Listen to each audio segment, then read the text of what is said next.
Hey everyone, and welcome back to my channel. If you are new here, I am Tia and I talk all things books, from reading vlogs to reviews to recommendations, literally everything. And today we have a book haul. I can't even do a lift up because there's too many, but I'll just do like the small pile. I mean, even that's a lot, and there's a whole bag full, so we won't talk about that though. I may or may not have blacked out in a bookstore again. Sent out, or send more books, preferably. So grab a cozy drink, let's get comfy, and let's chat about what I picked up. From anticipated releases to some impulse buys that I have absolutely zero regrets about. Okay, so the first ones I actually got these off Vinted. There's actually maybe two different sellers, I'm not really sure, but we have the Pucking Wrong Number, so these are all by CR Jane, the Pucking Wrong Guy and the Pucking Wrong Date. I think there's two more in the series, but these are the only ones I got. And this is a hockey romance. You know, I love me a hockey romance, but it's a dark hockey romance, so it's dark romance x hockey, which I'm obsessed with. Apparently these men are very morally grey, which I love. I'm here for it. But it's also a hockey romance, and I think there's a little bit of like stalker following going on here, and I ain't mad about it. Like, I am not mad about it at all. I just put my light on, so we have got a little bit brighter, but I'm excited about these. And also I don't know if this is unpopular, but I actually love the cover of these. They do have like, there is an alternative cover where I think it has like people on.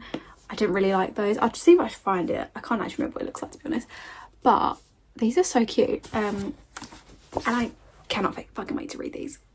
Then we got Does It Hurt by H.D. Colton. I have read the Cat and Mouse duet, and I've read two of the spin-offs. I have not yet read Phantom, but I cannot wait to read that. But I haven't read any of her other books, but I've heard this one is good and steamy. Obviously it's a dark romance, so please watch your trigger warnings. But apparently he does her on the boat whilst her head is in shark infested waters. If that doesn't tell you that you need to read this, then I don't know what will. Then we got Restitution. This is by Lee Rivers. This is book 3, I think. Yeah, book 3 of the Edge of Darkness trilogy. I have Insatiable. I don't have the second one, which I can't actually remember what it's called. Voracious, I think it's called, actually. Basically, I haven't read any of the books in this series, but I'm one of these people that I need to buy the whole series, even if I haven't read the first one, and even if I don't even know if I like it. So that's why. Shouldn't have ended up in my basket, but it did. Then we have the Web of Silence duet. This is Little Stranger and Little Liar, in that order, yeah. Lee Rivers again. I have heard good things. This is a dark romance. Also, how cute is this cover? I don't like spiders, but like, it's giving. But I heard it's about a stepbrother and stepsister, like forbidden dark romance. And you know, I'm partial to a taboo book, so straight in my basket. Then we have You Are Not Mine, You Were Never Not Mine, sorry, by Monica Murphy. I have quite a few of the other books in the Lancaster Prep like world, and basically I needed to buy it. Like I said, I just buy the whole fucking lot without reading it. So if I don't like it, then shame on me. Then we have the whole Hollow Boys series. So again, this is a Vinted find. I love these colours, and also the covers are actually so pretty. They're so like understated, but like they just give an edge of like elegance to it, if that makes sense. So this is by Monty J. So this is a dark romance series set in a seaside town, I believe. And basically the Hollows boys rule the campus at like their university. Like they rule the campus, and also like they have a lot of dark secrets, the town's dark secrets, something. I'm assuming that it's maybe a different boy each one. It has themes of vengeance, obsession, moral ambiguity, is that how you say it? So basically I saw that and I thought, sign me up, that's a bit of me. Do you know what I mean? Like a morally grey guy in a fictional book, guys, these are fiction. I'm here for it. Apparently it gives like dark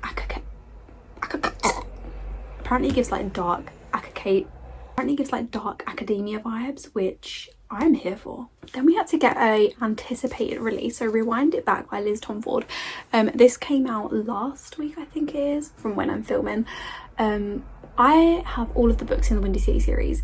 Have I read any of them? No. Do I want to? Yes, absolutely. That's why I bought them. Sports romance books. Everyone is so down bad for the guys in this series. Apparently the first book is the worst, but I still will be reading it, and apparently the books get better, and I know everyone was absolutely feral for this book, so I cannot wait to jump on the bandwagon. Because one thing about me is, if there's a bandwagon, I'm jumping on it. Not in like a bad way, but like a good bandwagon. I don't want the bad bandwagons where it's like toxic as fuck, but a good bandwagon when everybody was reading Onyx Storm and hadn't even read Fourth Wing, so I had to get on that shit.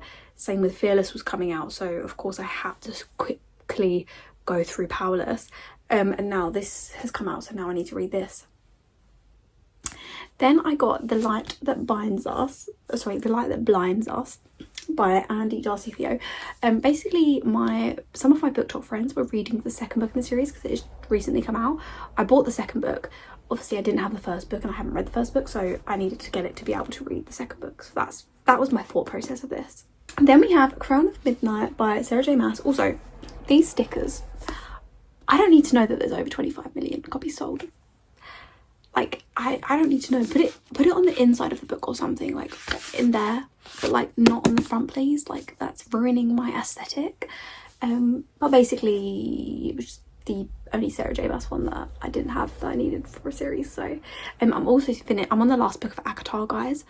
On point of reading this. I will have finished it by the time this goes out. But Nesta is nasty. She's a nasty gal. She is a nasty gal. Honestly. The things she's thinking, I'm only halfway through the book, guys, but the things she's thinking, the things she's doing, girl is nasty. Then we got Ruthless Vows. This is the second book, I believe, in the Divine Rivals, which I have on my TBR cart. But I saw this and I thought, oh, I need the second book because I've got the first. Obviously, you know how I said earlier, I need to buy all the books. And it's exclusive edition. I almost coughed and died. But like, it's only like a red sprayed edge, but I just think that's pretty. And look how pretty the cover is. Even the first book's so pretty, but like tell me that's not gorgeous, because it absolutely fucking is. Then we have The Blood Traitor by Lynette Noni. I think this is the second, or it might be the third book in the Prison Healer series, which I haven't read yet, of course. Running theme, if you can't tell. So I needed this. And I saw this in the fantasy section. I was like, hell yeah, going in my basket.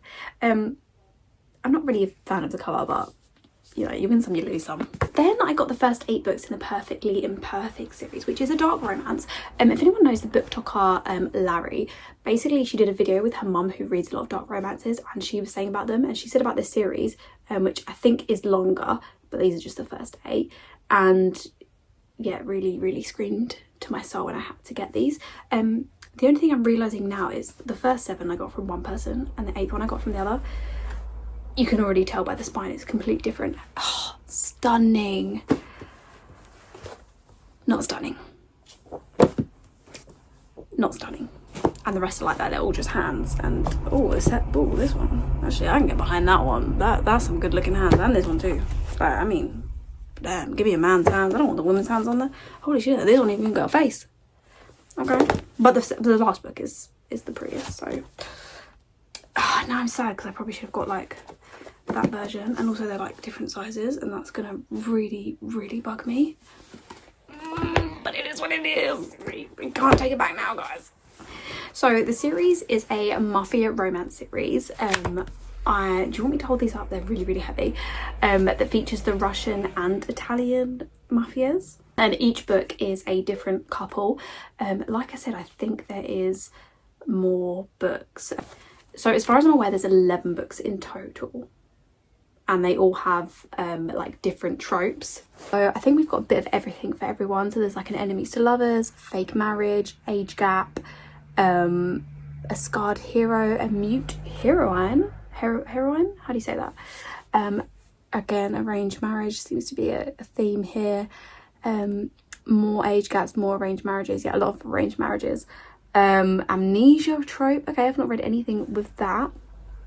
A disabled hero. Okay, I love that they're having what's it called? They're being like advocates for like disabled people. Like, I love that they're including that. I have like a chronic illness myself, so I obviously I don't know what this hero has disability wise, but I love that they've included that. Forbidden Love bodyguard, a deaf hero. Okay, so I've only read one book, I think, where the male main character was I think, yeah, he was completely deaf. So I love that they've included that. Like, it's interesting to see. Oh, apparently there's going to be a book 12, and then they're going to do a next generation series. So this is, I mean, obviously the books aren't like massive either, which is a really good thing. But also, like, if you really do love it, you can obviously read the next series too. I was about to say that is all, but it isn't actually. I've just realised there's another book in the bag. This is an anticipated release as well. Do you know, I heard so many good mixed reviews about this, and then the past like couple of weeks I've seen a few bad ones.